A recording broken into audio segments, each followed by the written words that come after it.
Perlas del libro de Lucas. Lucas escribe para la gente de todas las razas. Presenta la genealogía de Jesús partiendo de Adán, padre de la raza humana. Lucas, más que ningún otro evangelista, se refiere a los incidentes que destacan el interés y el ministerio de Jesús por los gentiles. Gracias te damos, Dios, porque nos permites ingresar al estudio de las perlas del libro de Lucas. Dirígenos, Señor, en este estudio, capítulo a capítulo, versículo a versículo, que tus verdades se nos sean reveladas. En el nombre de Jesús te lo pedimos. Amén. Buen día, hermanos y hermanas de esperanza. Estamos ingresando al tercer evangelio. Recuerde, aparentemente muchos pasajes son repetitivos, pero no lo son. Cada evangelista nos da detalles que no nos presenta el otro. Y la Biblia es como un enorme rompecabezas cuyas verdades se van armando de tal forma hasta presentarnos el evangelio completo. ¿Qué perlas tenemos en este evangelio para nosotros? Antes de iniciar, invitarles a comentar, a compartir, realizar sus preguntas, escriba sus preguntas y también ayúdenos a llegar a más personas. Recuerde que el propósito es invitar a la gente a volver a la Biblia, al escrito está. Procuramos no pensar más allá de lo que está escrito. Puesto que ya muchos han tratado de poner en orden la historia de las cosas que entre nosotros han sido ciertísimas, dice Lucas. ¿Qué sabemos de Lucas? Lucas es un médico. Lucas es un colaborador del apóstol Pablo. Lucas también es el autor del libro de Hechos. Algunos consideran que Lucas y Hechos son como una especie de dos tomos de la historia del cristianismo. ¿Y qué nos dice? Que ya hay muchos que han escrito sobre las historias de Cristo. Muchos. No solo escribieron sobre la historia de Cristo los evangelistas que nosotros conocemos. Hay muchos que no están considerados dentro del canon que también escribieron los conocidos libros apócrifos. ¿Y qué dice Lucas? Cosas que entre nosotros han sido ciertísimas. Tal como nos lo enseñaron los que desde el principio lo vieron con sus ojos y fueron ministros de la palabra. ¿Quién le enseñó a ellos? Los que fueron testigos, los que vieron al maestro, los que estuvieron con el maestro. Lucas es interesante este evangelio. ¿Por qué es interesante? Miren lo que dice el versículo 3. Me ha parecido también a mí, después de haber investigado con diligencia todas las cosas desde su origen, escribírtelas por orden, oh excelentísimo Teófilo. Lucas ha investigado y a Lucas le consta que todo lo que se dice de Jesús en los evangelios es verdad. Forma parte de la historia, no es una invención. ¿Qué está diciendo él? He investigado con diligencia. Es un médico y como médico sabe investigar. ¿Y qué es lo que hace? Toda su investigación, dice, lo presenta en orden, desde su origen. ¿A quién se lo dedica? A Teófilo. No se ha definido quién es Teófilo. Pero Lucas tiene particular interés porque Teófilo conozca a Jesús, conozca del ministerio de Jesús. Y aquí encontramos una perla. Si nosotros tenemos un discípulo, hay que compartirle literatura, hay que compartirle mensajes para que su conocimiento de Jesús sea pleno. Es lamentable cuando algunos dan estudios bíblicos y una vez que la persona decide bautizarse, lo abandonan y ahora me voy a dar otros estudios bíblicos. No se trata esto de evangelizar una carrera donde quién bautiza más. Se trata de formar discípulos. ¿Para qué le manda este tratado Lucas a Teófilo? Para que conozca bien las cosas, para que conozca bien la verdad de las cosas en las cuales le dice, has sido instruido, has sido discipulado, para que conozcas bien. Llevemos a las personas, a los discípulos, a la Biblia, al escrito está. Lucas, ¿qué ha hecho? Ha investigado. Es un historiador bíblico. Y miren, aquí encontramos otra peculiaridad de la inspiración. Lucas ha investigado con la guía del Espíritu Santo. A él no se le ha inspirado como a los demás profetas, pero es válido. ¿Se dan cuenta? Hay diversas maneras como el Espíritu Santo revela su palabra, nos da a conocer su mensaje. Hubo en los días de Herodes, rey de Judea, un sacerdote llamado Zacarías de la clase de Abías. Su mujer era de las hijas de Aarón y se llamaba Elizabeth. Zacarías, Elizabeth. Ambos eran justos delante de Dios. Justos. ¿Qué se dice de Zacarías y de Elizabeth? Andaban irreprensibles en todos los mandamientos y ordenanzas del Señor. Irreprensibles. Hay muy pocos de quienes se dice que son irreprensibles. Pablo dice que él era irreprensible. El profeta Daniel fue hallado irreprensible. Sus enemigos escarbaron toda su vida y no encontraron nada. Y aquí encontramos ejemplos vivos de personas que vivieron en armonía con la voluntad de Dios. Hay quienes sostienen que es imposible, que no se puede vivir en armonía con la voluntad de Dios. ¿Y qué eran Zacarías y Elizabeth? ¿Qué era el propio Daniel? ¿Qué era el propio José? Irreprensibles. Aprendieron a permitir que el Espíritu Santo grabe en su mente y en su corazón sus leyes.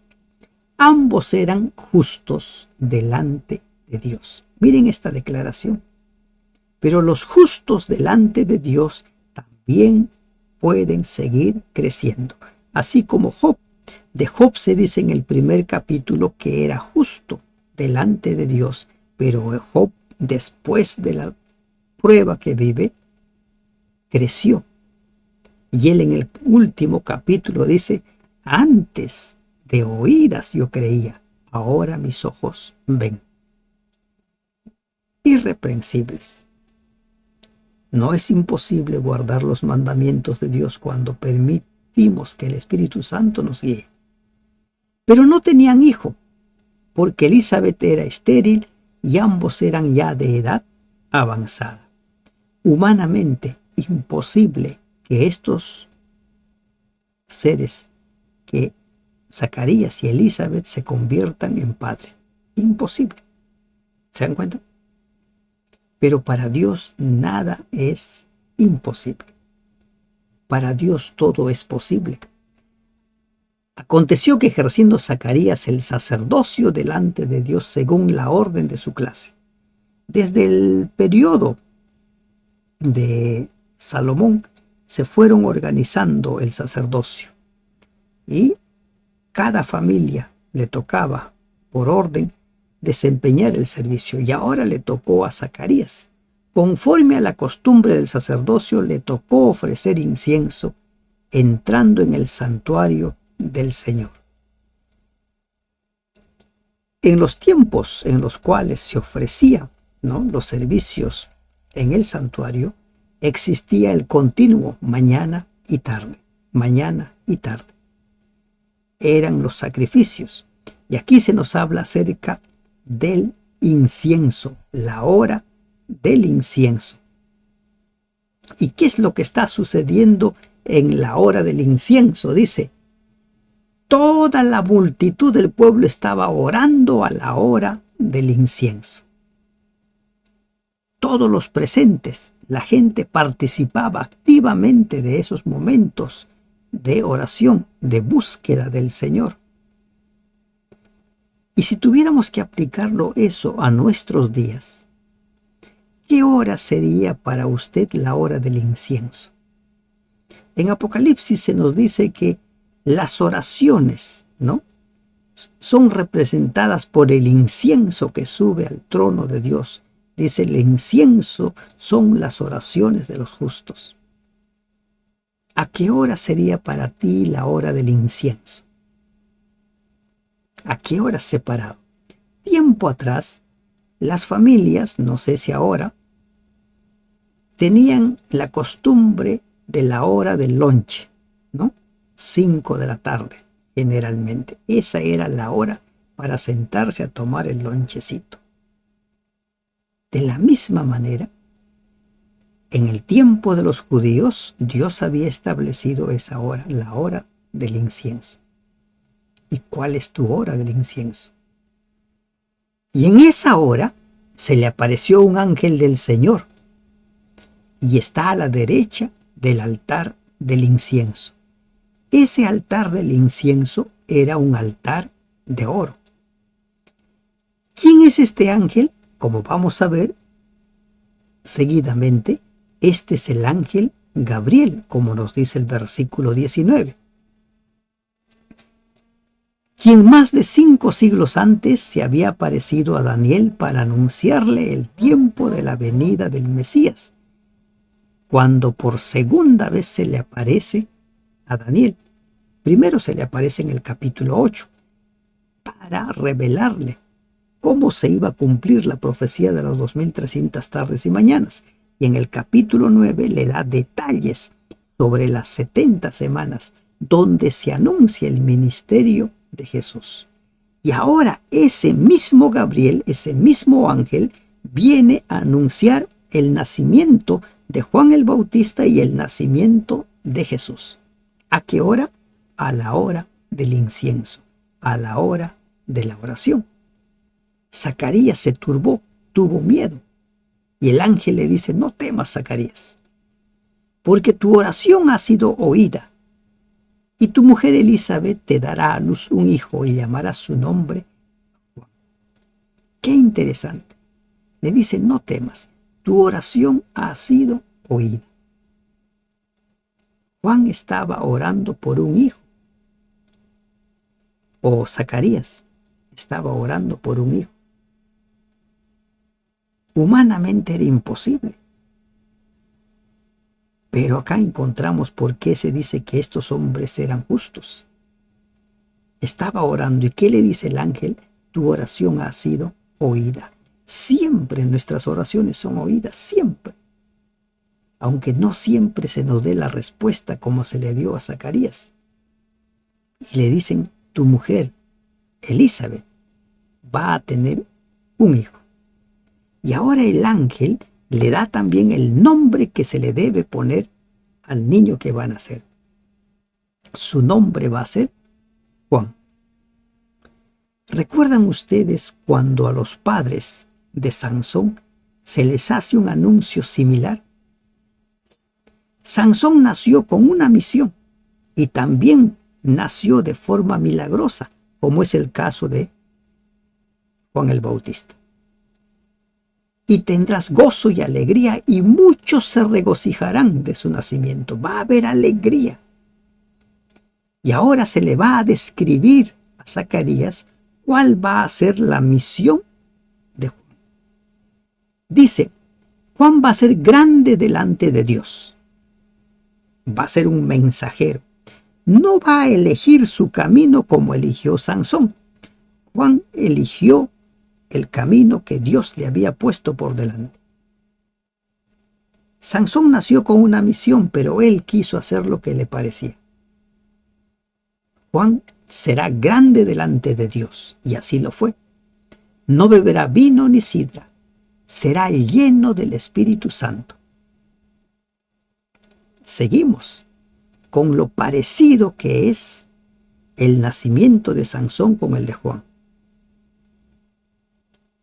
No beber vino de sidra, ser lleno del Espíritu Santo.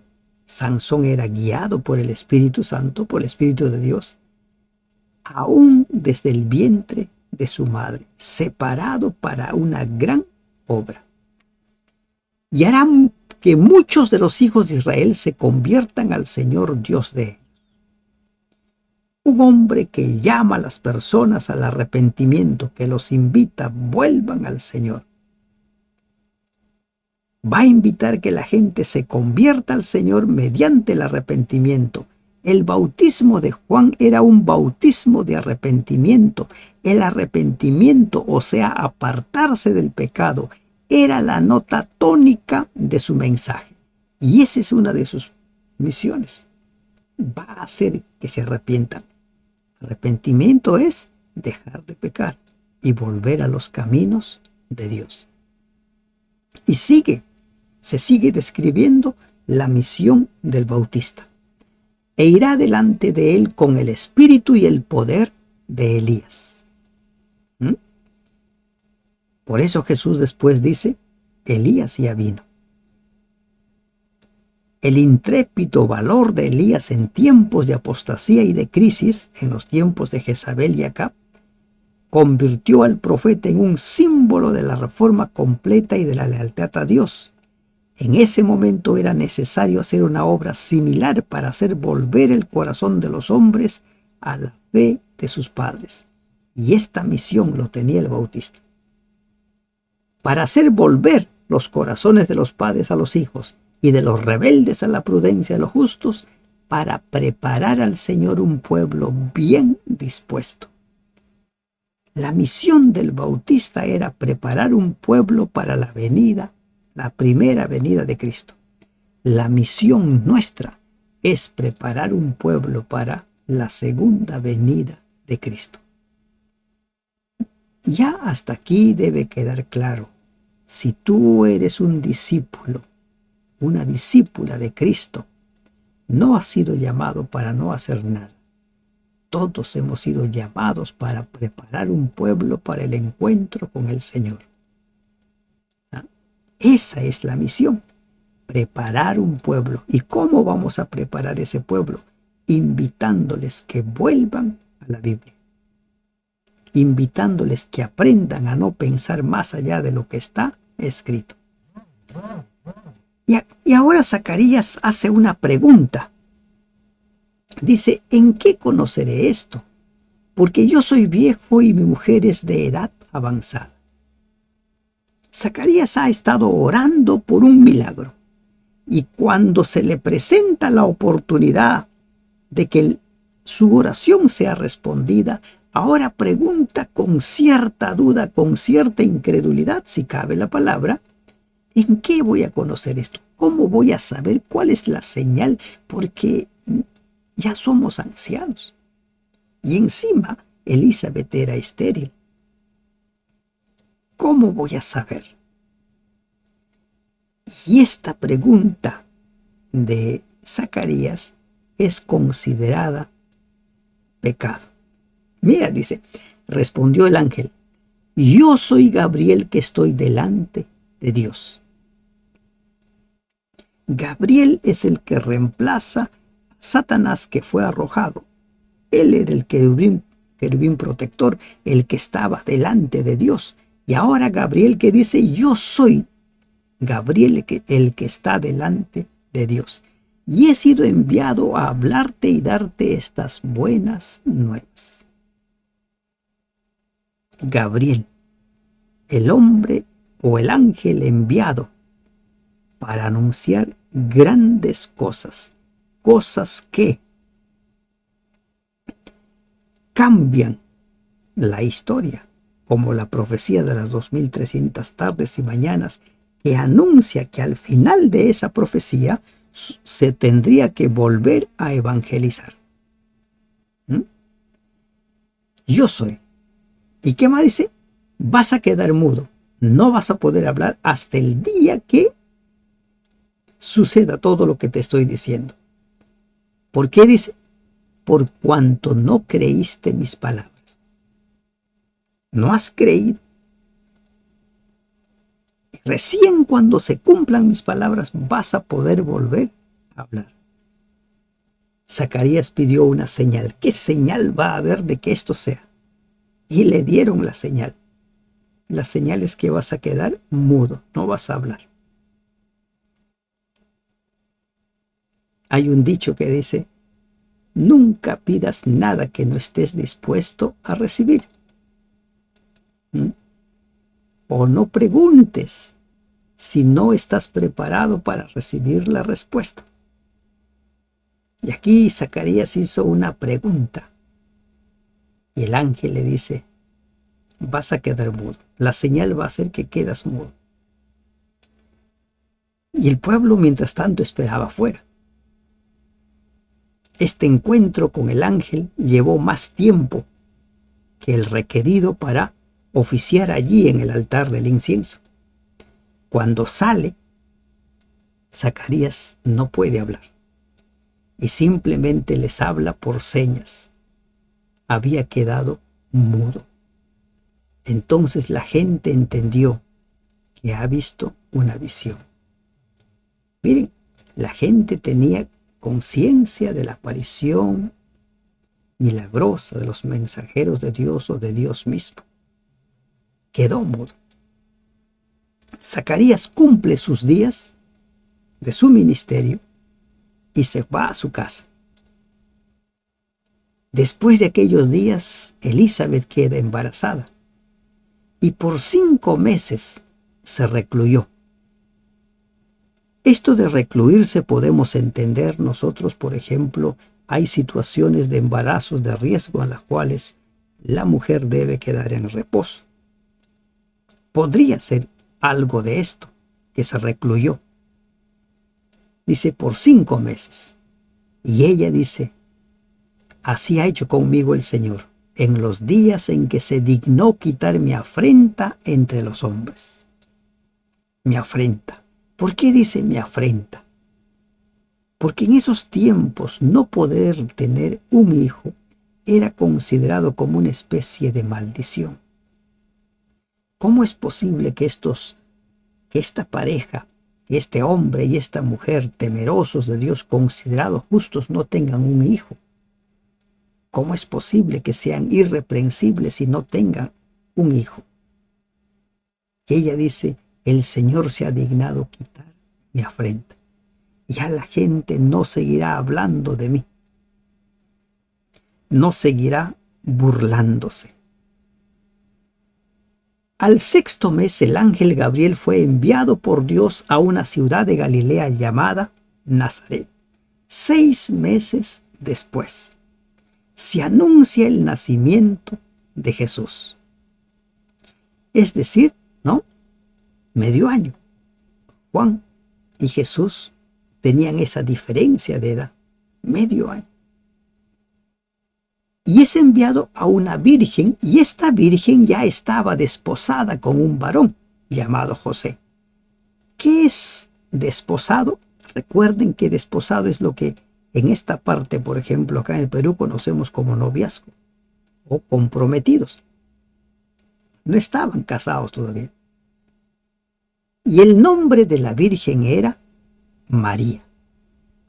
Entrando el ángel en donde ella estaba, dijo, salve muy favorecida, el Señor es contigo, bendita tú entre las mujeres. Elena G. de White escribe, y en los diversos libros, por ejemplo en el libro La historia de la redención, en el mismo Deseado de todas las gentes, dice que desde la vez que Dios anuncia el plan de salvación en el Edén, se esperaba el nacimiento del Mesías y las mujeres querían ser las dignas, ¿no?, portadoras o las dignas mujeres elegidas para traer al mundo al Mesías. Y aquí se cumple en María ese anhelo. Dice, salve muy favorecida, el Señor es contigo, bendita tú entre las mujeres. ¿Por qué María es elegida para ser la madre de Jesús? Madre, entiéndase en términos de que Dios se encarnó, ¿de acuerdo? No es que allí tiene el inicio Jesús. Jesús siempre ha existido. La preexistencia de Cristo queda demostrada a lo largo de la Biblia. Salve. Mas ella, cuando ve al ángel, se pregunta, ¿qué tipo de saludo es esto? Y el ángel le dice, María, no temas, porque has hallado gracia delante de Dios. Has hallado gracia. Se emplea aquí el sustantivo relacionado con el verbo que se traduce favorecida. La palabra gracia ha sido elegida por Dios. Dios te da esa misión. Una misión realmente maravillosa. Pero las circunstancias no eran como para alegrarse. Y aquí es donde nosotros también tenemos que aprender a entender a veces los caminos de Dios. María no era una mujer sin compromiso, ya era una mujer comprometida. Y en esos tiempos que una mujer quedara embarazada sin haberse casado, podía morir apedreada. ¿Se dan cuenta? Y como bien vemos la historia, José en un principio siente que ha sido traicionado. Como dice Mateo, considera abandonar a María. Pero el ángel que le dice, has hallado gracia. Cuando Dios elige a las personas para una misión, sabe que pueden cumplir esa misión. Porque Dios no nos da tareas que no podamos realizar, no nos pone cargas que no podamos llevar. Primera de Corintios 10:13, recuerda. Ahora concebirás en tu vientre y vas a dar a luz un hijo y vas a llamarle su nombre Jesús. A Zacarías le dijo el nombre que le va a poner, Juan. Ahora a María se le dice el nombre que va a poner, Jesús. En los planes de Dios, Dios lo hace todo. Nos deja a nosotros hacer nuestra parte, pero lo que cree Dios que es necesario, Él así lo establece. Ya tiene nombre. Y este va a ser grande y será llamado Hijo del Altísimo. Prestemos atención a esta declaración. Va a ser llamado Hijo del Altísimo. Miren, no es hijo. Va a ser llamado Hijo del Altísimo. Cuando Jesús fue bautizado, el Padre declaró que era su hijo. Esta misma afirmación fue repetida pocos meses antes de su crucifixión. Todos los que hagan, ¿no?, lo que es agradable delante de Él, dice Hebreos 13:21, tienen el privilegio de ser llamados hijos del Altísimo. Este va a ser la voluntad de Dios. Todos hemos sido llamados a ser hijos. En el capítulo 1 de Juan, ¿no?, y en el Evangelio de Primera de Juan, se habla mucho acerca de que nosotros somos hijos. Por ejemplo, el capítulo 3, cuán grande don nos ha dado Dios de ser llamados hijos de Dios. Cuando se dice Hijo del Altísimo, es eso, que viene para hacer la voluntad de Dios, pero no es que ahí inicia su vida. Cristo es Dios y ha existido siempre. Y el Señor Dios le dará el trono de David, su padre. Una promesa dada a David. Recuerden ustedes, David quería construir el templo y Dios le dice, no, yo le voy a edificar una casa. Y esa casa era que en el trono de David siempre habría uno de su descendencia, de la línea. Aunque Jesús no tiene la línea sanguínea con David porque no es hijo de José. ¿Se dan cuenta? Es Dios encarnado, pero nace en la familia de David. Y él será el que se siente en el trono y reinará sobre la casa de Jacob para siempre, y su reino no tendrá fin. Como dice el libro de Daniel capítulo 2, la roca establece su reino y ese reino es eterno. Es ese reino el que nosotros estamos esperando. Y María también pregunta, así como preguntó Zacarías, ¿y cómo será esto? Pues no conozco varón. María era lo que conocemos nosotros literalmente una mujer virgen. No había tenido relaciones íntimas. Estaba comprometida. Pero ella dice, no conozco varón. A lo que Gabriel le responde, el Espíritu Santo vendrá sobre ti y el poder del Altísimo te cubrirá con su sombra, por lo cual también el santo ser que nacerá será llamado Hijo de Dios. Esta es la forma como Jesús fue encarnado. Y el tiempo de gestación sería el mismo que de los seres humanos, 9 meses, el mismo. Todo su desarrollo sería igual que el de los seres humanos, todo. Solo la concepción es diferente, es el Espíritu Santo. Dice, vendrá sobre ti y el poder del Altísimo te va a cubrir. María pregunta, Zacarías pregunta, pero a María no se le toma como que tuvo duda, como que mostró incredulidad. Una vez más encontramos aquí que cada uno de nosotros va actuando según la luz que tiene y debe actuar según la luz que tiene. Zacarías era un sacerdote, debía estar más presto a creer en las revelaciones divinas. María era una mujer temerosa de Dios, pero no era, no, parte del sacerdocio. A mayor luz, mayor responsabilidad. Esa es una perla que podemos sacar de esa comparación entre Zacarías y María. Y ahora el ángel le da una noticia. Elizabeth, tu pariente, también ha concebido en su vejez. ¿Qué le está diciendo? Así como tú vas a concebir de forma milagrosa, para Dios nada es imposible, de la misma manera, Elizabeth, tu pariente, también ha concebido de forma milagrosa. Y este es el 6º mes para ella, la que llamaban estéril, la que humanamente no podía concebir, la que llamaban estéril, ya está embarazada de 6 meses. Porque nada hay imposible para Dios. Recuerda siempre eso. Nada hay imposible para Dios. Jesús en la oración en el Getsemaní dice, para ti nada es imposible, Señor. Si es posible, pasa de mí esta copa. Para Dios no hay nada imposible. Pero en ocasiones Dios no quiere darnos lo que nosotros pedimos. Solo Él lo sabe.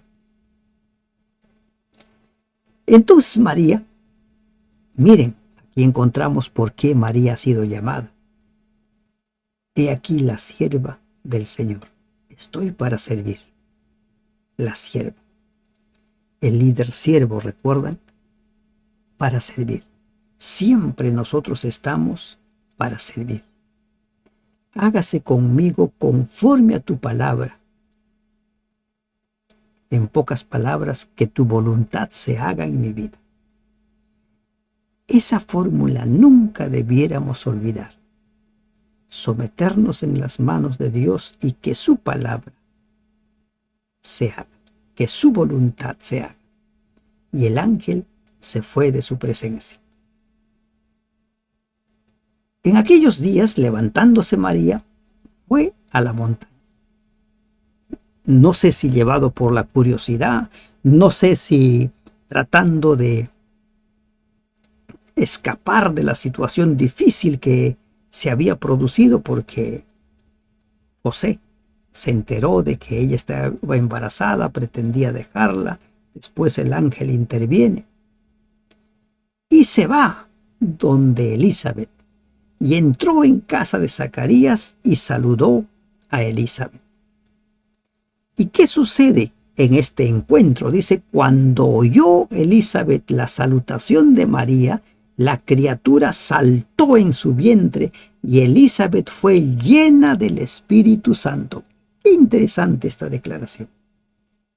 Elizabeth fue llena del Espíritu Santo. ¿Qué aconteció previo a que Elizabeth fuera llena del Espíritu Santo? El niño, su hijo, Juan, saltó al sentir la presencia ¿de quién? De Dios, del Dios que estaba encarnado o encarnándose. Hoy en día hay algunos movimientos religiosos que para recibir el Espíritu Santo entran en una especie de éxtasis, empiezan a saltar y después empiezan a proferir palabras que solo ellos entienden o quizás ni ellos entienden. El Espíritu Santo no necesita que nosotros entremos a escenas o espectáculos tales. Aquí el Espíritu Santo desciende sobre Elizabeth después del encuentro del Bautista con Jesús. Y ahora Elizabeth, inspirada por el Espíritu Santo, declara: bendita tú entre las mujeres y bendito el fruto de tu vientre. ¿Quién está inspirando a Elizabeth? El Espíritu Santo. ¿Por qué se me concede esto a mí? Que la madre de mi Señor venga a mí. ¿Quién le dio esa noticia de que María estaba gestando al Hijo de Dios? El Espíritu Santo. Es el Espíritu Santo el que revela. Es el Espíritu Santo el único intérprete de la palabra. Es el Espíritu Santo el único que te va a dar sabiduría y entendimiento. El Espíritu Santo. Porque tan pronto como llegó la voz de tu salutación a mis oídos, la criatura saltó de alegría en mi vientre. Bienaventurada la que creyó, porque se cumplirá lo que le fue dicho de parte del Señor. La palabra de Dios se cumple. ¿Qué te ha ofrecido el Señor? ¿Qué te ha prometido el Señor? ¿Qué nos ha prometido? Se va a cumplir. Y ahora María empieza también a declarar: engrandece mi alma al Señor, y mi espíritu se regocija en Dios mi Salvador. Ella había sido elegida, favorecida, para ser la madre del Hijo de Dios, porque ha mirado la bajeza de su sierva, pues he aquí desde ahora me dirán bienaventurada todas las generaciones. La humildad de esta mujer. ¿Por qué Dios eligió a María para ser la madre de Jesús? Vamos encontrando hasta aquí diversas cualidades, diversas características. La humildad, un elemento básico. No se confunda la humildad con una persona de autoestima baja, ¿de acuerdo? Para nada.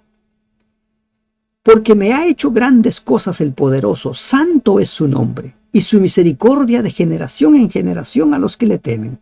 Hizo proezas con su brazo, esparció a los soberbios en el pensamiento de sus corazones. María está engrandeciendo el nombre de Dios. Está reconociendo con sus palabras quién es Dios. Hizo proezas con su brazo, esparció a los soberbios en el pensamiento de sus corazones. En otras palabras, confundió sus argumentos, sus creencias. ¿Cuántas personas manejan creencias particulares oponiéndose a la revelación? Y creen ellos tener la razón, creen ellos tener la luz.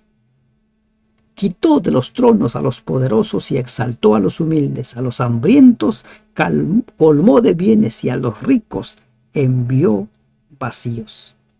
Lo que posteriormente Pablo escribe: a los ignorantes ha elegido Dios para avergonzar a los sabios. El Espíritu Santo va inspirando a estas mujeres. Socorrió a Israel su siervo, acordándose de la misericordia de la cual habló a nuestros padres para con Abraham y su descendencia para siempre.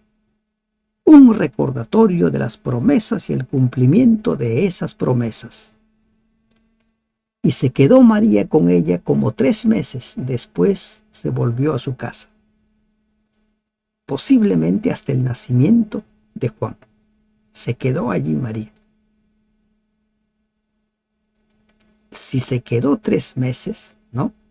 Ahora María ya estaba con 3 meses de embarazo, gestación. Cuando Elizabeth, a ella se le cumplió el tiempo de su alumbramiento, da a luz. Lo oyeron los vecinos, todos se regocijaron e engrandecieron el nombre de Dios.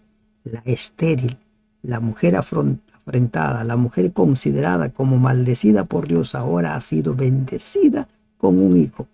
Una mujer mayor de edad, una mujer estéril. Para Dios no hay nada imposible. Entonces preguntaron por señas a su padre cómo le quería llamar. ¿No? ¿Cómo le quiere llamar? Dice, aconteció, estábamos saltando algunos versículos, ¿no? Dice, aconteció en el 8º día, vinieron para circuncidar al niño y le llamaban con el nombre de su padre, Zacarías, porque esa era la costumbre. Pero Elizabeth dice, no, se va a llamar Juan. Ella también ya sabía el nombre que iba a tener. Y todos preguntan, dice, ¿por qué no hay nadie de tu parentela que se llame con ese nombre? Es que cuando Dios desciende, Dios suele romper costumbres, tradiciones, suele romper esquemas. Así como Jesús dijo, ¿no? El vino nuevo no se echa en odres viejos, sino en odre nuevo. Y aquí el nombre de Juan rompía las tradiciones, las costumbres. No hay nadie. Y le preguntan por señas al padre, a Zacarías. Y Zacarías escribe. Dice, se va a llamar Juan. Juan es su nombre. Y todos quedan sorprendidos. ¿Cómo? Dios había establecido ese nombre. ¿Por qué Dios lo eligió? A él se le ocurrió. Hay muchas cosas que Dios hace, ¿no? Los que son detractores del sábado deben tener en cuenta eso. A Dios se le ocurrió crear un día más. A él. Nadie lo pidió. Zacarías no preguntó, ¿y qué nombre le voy a poner? No, dijo Juan. A María no se le preguntó, dijo Jesús. Esa es la autoridad que Dios ejerce de tanto en tanto. Al momento fue abierto su lengua, su boca, suelta su lengua y habló diciendo, bendiciendo a Dios. Zacarías ahora podía volver a hablar. ¿Se imaginan el regocijo de este hombre? Ahora tiene un hijo, ahora es un padre. La bendición había llegado a esa familia. Se llenaron de temor todos los vecinos y en toda la montaña de Judea corría esa noticia, ha nacido un niño. Y todos ahí, sin decir mucho, lo guardaban en su corazón, decían, ¿qué es esto? ¿Quién es? ¿Qué será este niño? ¿Qué será? Ese niño había nacido con un propósito, con una misión. Y la mano del Señor estaba con él. Juan había sido llamado para cumplir una misión, como Sansón. Pero recuerden, cuando Dios te da una misión, no te quita tu libre albedrío. Tú tienes la facultad de aceptar o rechazar. Juan aceptó la voluntad de Dios. Sansón lamentablemente no lo aceptó y su final fue triste. Zacarías, su padre, fue lleno del Espíritu Santo y profetizó diciendo, al igual que Elizabeth, ahora Zacarías es lleno del Espíritu Santo y profetiza. Es con el poder del Espíritu Santo que vamos a comprender la palabra, que vamos a recibir iluminación. Por eso necesitamos invitar que el Espíritu Santo entre en nuestra vida. Bendito el Señor Dios de Israel, que ha visitado y redimido a su pueblo y nos levantó un poderoso Salvador en la casa de David su siervo, un poderoso Salvador. Él es el Salvador. ¿Saben? Cuando Jesús está muriendo en la cruz, los fariseos, la gente se burla, a otros salvó y a él no se puede salvar. Y esos hombres ignoraban que allí estaba muriendo para convertirse en ese poderoso Salvador. Estaba muriendo para salvarnos a cada uno de nosotros. Como habló por boca de sus santos profetas que fueron desde el principio, salvación de nuestros enemigos y de la mano de todos los que nos aborrecieron, para hacer misericordia con nuestros padres y acordarse de su santo pacto. ¿Cuál es ese pacto? Dios, nuestro Dios, nosotros su pueblo. Ese es el pacto. Del juramento que hizo Abraham nuestro padre, que nos había de conceder, que librados de nuestros enemigos, sin temor le serviríamos en santidad y en justicia delante de él todos nuestros días. ¿Cómo le servimos? En santidad y en justicia. Dos palabras: consagración y ser justos. Por eso siempre se repite en la Biblia, dice, tres cosas que espera el Señor de nosotros: hacer misericordia, hacer justicia y humillarnos ante el Señor. Siempre. Y tú, se refiere a Juan, profeta del Altísimo, serás llamado, porque irás delante de la presencia del Señor para preparar sus caminos. Juan cumplió con su misión, preparó el camino. Nosotros también tenemos que preparar el camino para la segunda venida de Cristo, para dar conocimiento de salvación a su pueblo, para perdón de sus pecados. Esa era la misión para la cual había sido llamado, y esa misión lo cumplió.